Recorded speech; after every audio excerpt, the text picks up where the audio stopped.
Welcome to another episode of The Dissection. The heat is just turning up. The heat is turning up in the battle of words between ANC leaders and Helen Zille, the federal leader of the Democratic Alliance.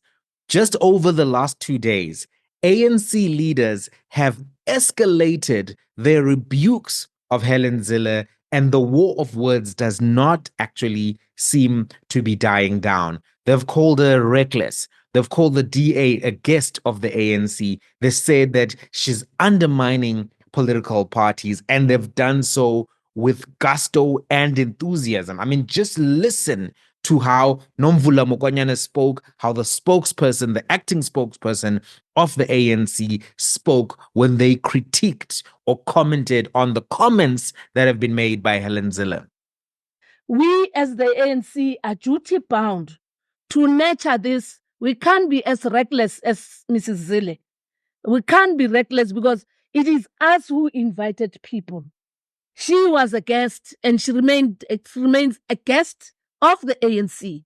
And if she has any discomfort, she is bound to actually express it, and it is within her right, but not to undermine the collective that is represented in parliament, majority of political parties that are represented in parliament, because all of them have got a mandate. And remember, I was with some of you there at the Rock. We all said we embrace the will of the people. Don't listen to one person who goes to podcasts and media interviews and says things that don't exist. Undermines all other political parties. Says, no, this thing is just two parties. If it were two parties, they would have like 20 ministers. They have 6. They have 6. And they will dictate many. Then they will dictate all manner of things. I'm saying we've got to understand these things in proper context, not because one person spoke. I can't wake up tomorrow and say, no, my name is Zuko Godlimbi. I'm a light-skinned person. My thoughts on this are as follows. The comments that were made by Helen Zille were reckless. I agree with the ANC when they say that. When you enter into a mature diplomatic relationship, a contractual relationship such as a coalition, you have an expectation of good faith, professionalism, and emotional intelligence, which requires you to really honor the relationship that you've entered into. Going around on various media platforms, undermining the relationship and the contractual terms that you entered into is something that can be deemed to be reckless. It's reckless in a way that it can actually compromise the value of the currency. It can compromise the value of the market. And her comments are displaying a certain type of brinkmanship, which I think is unhealthy. It's almost like that game of what is it called? The Mexican standoff, where all the people in the movie are pointing guns at each other, threatening to shoot each other. And if anything goes wrong, if there's any sudden movement by anybody, game over. And Helen Zille is not stopping, right? She's doing more media interviews. Even Sunday Times has done a media interview with her, which is coming out tomorrow. So I think that her actions are a little bit escalatory as well. She is participating in this escalation of this particular exchange of words, and she's doing so deliberately and in a manner which seems as if there's something that she's looking for in the actions that she's doing. It also appears to me that the ANC is concerned about the interpretation of this coalition and what it means for its prospects in the coming elections. The coalition is done already. The deal is done, and it still seems as if there are sensitivities around what it is called. The ANC keeps trying to avoid any discussion of grand coalition, multi-party coalition, DA-ANC coalition. They keep trying to insist that it's a government of national unity. Helen Zille doesn't think it's a government of national unity. She was a negotiator for the largest second party of this coalition. It's not historically in alignment with anything that is a government of national unity. They're saying, no, don't call it a grand coalition because the parties in the grand coalition have to be big. Some of the rebuttals and the denials of why it's not what it is are not sound, and they actually just reflect that the ANC in and of itself has concerns about the perception. And also they're worried now that more and more people are questioning the actual nature of this animal. Is it a GNU? It is not. No matter how much the media has participated in repeating the name that was chosen by Cyril Ramaphosa to sell to the ANC, that doesn't. And Helen Zille has exposed this, right? But it does show that they are concerned. No matter how much they keep trying to take us into this name, many people are like, it's not looking like this. And here are the reasons. And those reasons, I think, are more compelling than the reasons that are being given by the ANC why calling it a GNU is accurate. It's a coalition. It's a multi-party coalition. It's not, and it's a DA-ANC coalition in the main. Right. The other thing I want to point out is that we are 49 days away from the signing of the coalition documents and the day when President Ramaphosa was actually elected by parliament to that position. 49 days, not even 50 days, 49 days, 7 weeks. 7 weeks have passed. At the time of this recording, 7 weeks have passed. This is not a healthy exchange. It's not a healthy exchange of between coalition partners at this particular point. These public spats, these deliberate attempts to get media to come and actually tell media different views about what's going on behind the official party lines of such senior and established political parties. I think this is not healthy. And in my opinion, it actually shows that there are some fundamental issues in this coalition between the two major players behind the scenes. I think that that's what we're seeing. 49 days is too early for these kind of theatrics. In fact, even the way that some of the coalition terms were being negotiated via letters that were being leaked to the media was already something that was concerning to me, right? I also think that something's happening here at the DA side. I think that the DA is playing good cop and bad cop with the ANC. If you know how that scenario works in the American movie, they get you in there, and then there's a cop who's like just bullying you and harassing you and doing all manner of things. And then there's a cop who's like, oh, do you want some water, etc., etc. And then later on, you feel like, well, I'm not going to tell that other cop anything, but I'll tell this good cop some things, and maybe I'll get out of here. I think that's exactly what the ANC, that the Democratic Alliance is doing now through Helen Zille. I think she's taken the role of bad cop. That's what I think is happening. The ministers of the DA within the coalition are holding their tongue, but Helen Zille is now on a media tour to air grievances that they cannot air themselves without derailing their relationships. I think what this does is it gives them plausible deniability and allows for them to pretend that she is acting unilaterally in doing all of these things and saying everything that she's saying. But I don't think that actually she is operating unilaterally. I think that everyone is in on this and that this is part of the strategy. Now, the Zille matter wasn't the only issue that was raised in the various press conferences that the ANC has been having. The ANC Secretary General also said that the discussion of succession must not be oxygenated, that it will be suppressed within the ANC. We are saying we must not be diverted, and that we come from a terrible, horrible, disastrous election campaign that gave us 40%. And the first thing that we think about is who becomes the leader after President Ramaphosa. Can't be. That discussion, we are going to suppress it to the moon and back till it happens at the right time. Not that it shouldn't happen. We are not going to entertain it. We know that there are people who are whispering. We find them. We are going to suppress it. You will have never seen suppression in your life in the ANC. You are going to see that. It's not important now. ANC is 1 foot in, 1 foot out. Our preoccupation cannot be who becomes the next leader. The next conference is 2027. In 2024, you lose elections. You are on the verge of losing elections. The biggest preoccupation is who becomes the leader. And you, journalists, you are not to be blamed, but you know when you plant the seed. Yeah, and those who want to lead are coming to you at night. And then they tell you their interest. Yeah, they come through gossip. Yeah. Bafike busuku. Nina niyabhala nje because it's a nice headline. Yeah. Exactly. Fikile Mbalula 2027. andoyiki uphatha mna and futhi andoyiki uphathwa both ways andoyiki uphatha andoyiki uphatha ndiphethe ngoku lo mcimbi ndiwuphetheyo wobu-SG khulu kakubi ungadelelwa ndim nje qha mna ngokwam I can undermine this work that ANC members have given me and I'm going to work on this including after the terrible and the calamity that have visited us. What will happen in 2027? What members of the ANC want, they will pronounce. But we are not going to turn the ANC program of action to become 2024. I am being removed. Kulungiselelwa into ezayo. People are doing as they wish because they want to blackmail leadership. That because of the next conference, that's why we're being dealt with. We're going to suppress them. We're going to suppress them heavily. And we're not going to allow political opportunism to reign in the ANC. Here are my comments on this particular directive from Fikile Mbalula. Number one, the succession discussion is inevitable.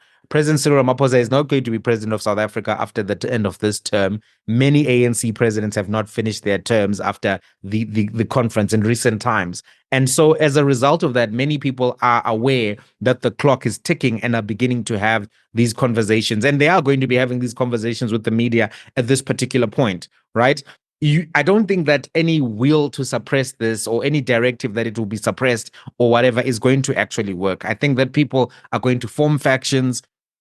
All that it does, this idea that will suppress it, it takes it underground. But I think a lot of people are going to also learn from the mistakes of Kgalema Motlanthe when he allowed himself not to campaign because there was some kind of an instruction that was given, and then it benefited Jacob Zuma, but not himself. He lost because of this idea that, no, you can't campaign in a particular period. I don't think people are going to do that. Also, I think that Fikile Mbalula is conflicted, right? He's a contender himself. He's somebody who is aspiring for a better position within the ANC. So he can be saying that, no, we're just going to fix the organization, we're going to do organizational renewal, etc. But at the same time, he is one of the people who is trying to put himself in a pole position to ascend from SG position, maybe to chairperson, maybe even to president of the party. And as a result of that, some of this is kind of conflicted, and I think is going to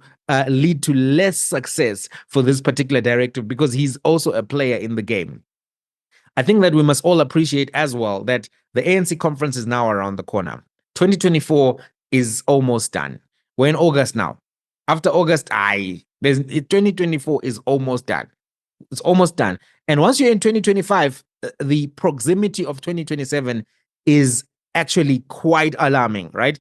3 years, 2 years, 2.5 years, a long time. But at the same time, it can go by fast like this. And I think many people are aware that you need to do a lot of legwork to get into position. So the idea that this thing is far away is not true. It's very close, which is what also makes the Ramaphosa presidency in this particular dispensation one that is fragile and prone to various forms of disruption and challenge, right? So I think that Fikile Mbalula will not necessarily be successful. But that's not the only thing that was being discussed this weekend. Another thing that was being discussed by the ANC NEC was why it did not do well. One of the things I want to focus on is this idea around, one, that the general ANC base supports the GNU, and number two, that there's been a decline in activism. Dumiseni Ntuli spoke about these things. Let's hear what he had to say. I'm going to tell you my thoughts after we listen to what he had to say.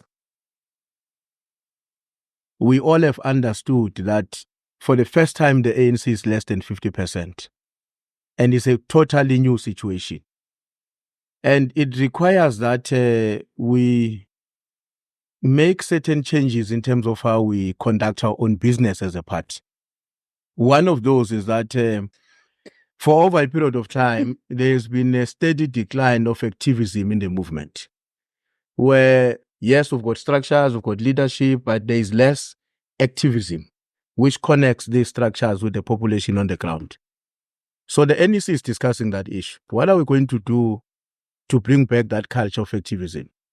Because the disconnection with the party begins with the disconnection between the local structures as well as the population on the ground. When we emerged from that National Executive Committee, and I think up to date, there was a consensus that this was the best way to proceed as a movement and as a country. So I've heard on many platforms, including where I'm deployed now in Parliament, that what are you going to do because there are people within your own organization who do not agree with the position taken by the movement.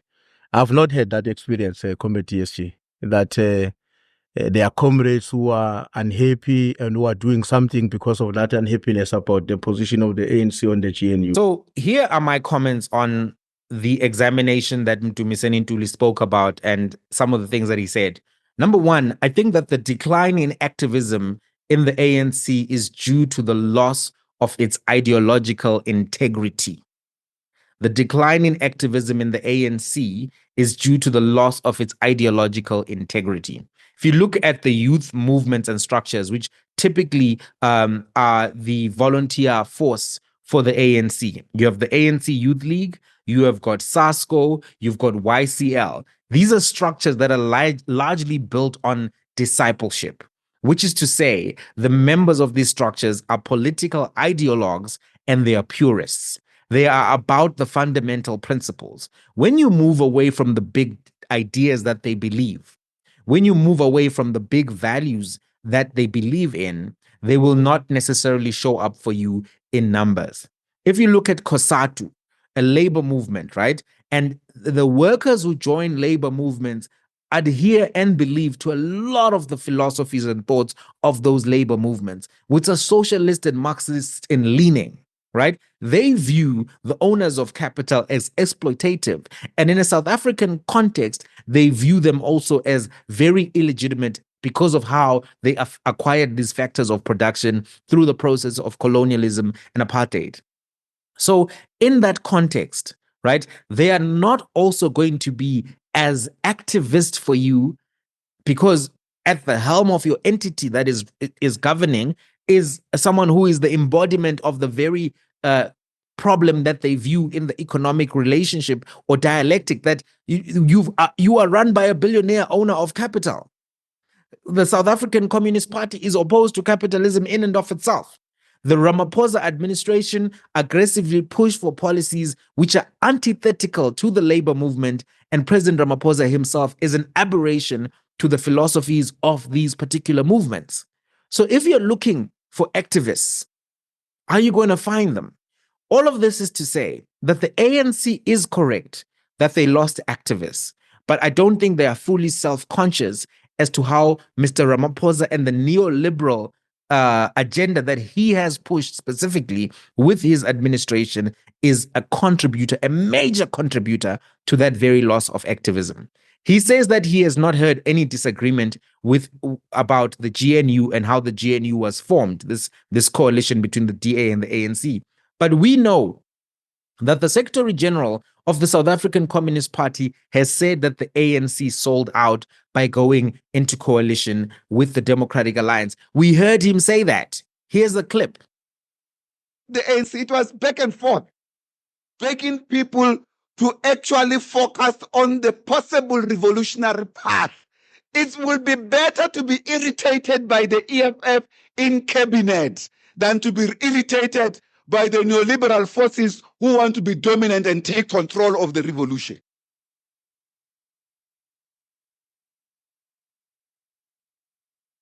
I'm not the leader of the EFF, but I went to see them and I want to appreciate that they respected my engagement. I know them. I gave Floyd his first job.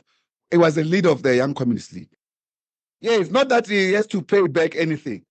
Yes, but we have a line. I can talk to him. Nothing stops me from talking to him. So we have an engagement. And Dr. Ndlozi, we had engagement with all of them. We agreed, guys, this is now the new strategy going forward. But some of the comrades in the ANC, particularly this neoliberal faction, was too impatient. They did not want to engage with them. They did not even want to offer them something serious. And yet they went on to offer these reactionary forces, anti-revolutionary forces, colonial forces, so much power. This is the issue. Then the other faction inside the African National Congress was too helpless. to reconfigure this. They debated in the NEC and so forth, we understand, but it didn't go anywhere. The ANC had its set up political power, then it has to do this with the DA. But listen to how the DA tops up this thing to their advantage. In the morning in Parliament, President Adrian Basson of News 24 releases to the media 2 signatures. Fikile Mbalula, Helen Zille. To the public. Nothing else. Just the signature. Everyone is furious. It's angry. The ANC has sold out. Coordinated. That same day. So it doesn't give the people the truth. It is not inconceivable, therefore, that many members of the ANC proper also do not agree with this coalition deal and with this arrangement. I do not think that the view that he holds, that, because the NEC decided on this and because this was the decision that was taken by Cyril Ramaphosa, and therefore this decision is something that is embraced by ANC supporters on the ground.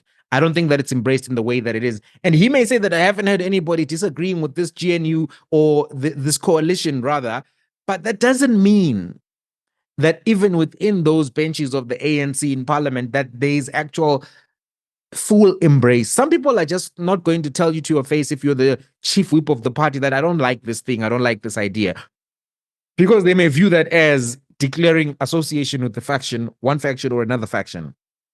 Some people may actually be concerned about that, but just to say it to his face, because people don't tell you everything. It's like, for example, Mike Tyson.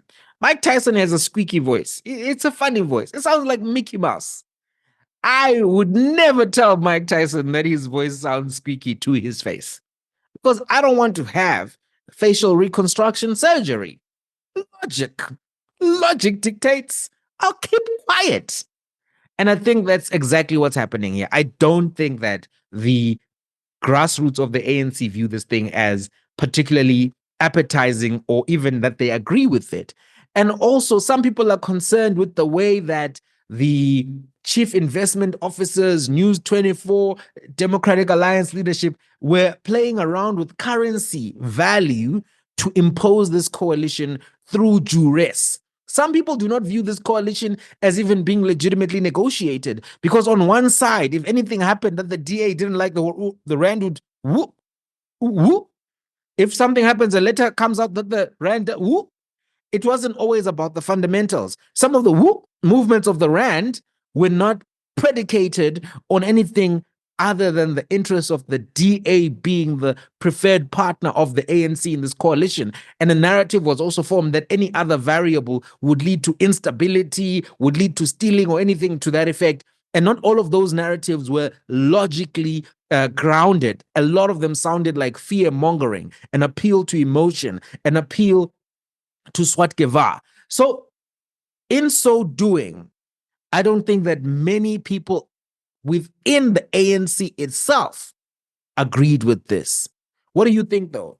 Do you think that the ANC has activists and the activists are all happy with everything that has happened? Or do you think that actually some of these decisions that have been made are part of the reason why the ANC has been losing support? Panyaza Lesufi is not just popular by accident. And I think he's popular because people view him as actually having done the thing which is ideologically consistent with the values of the ANC proper. That's what I think. And I also think that's why he's not popular right now with the markets, with Stellenbosch, with even the DA and some media houses, because he defied that thing where the market was trying to say, this is the coalition that we prefer everywhere. And he stood up to Helen Zille and actually succeeded. And now they've passed their budgets there in Gauteng without the DA as a minority coalition. Anyway, that's what I think. That's all we have time for. What do you think, though? Let's have a conversation. I'm going to be up there in the comments having a conversation with you till the next one.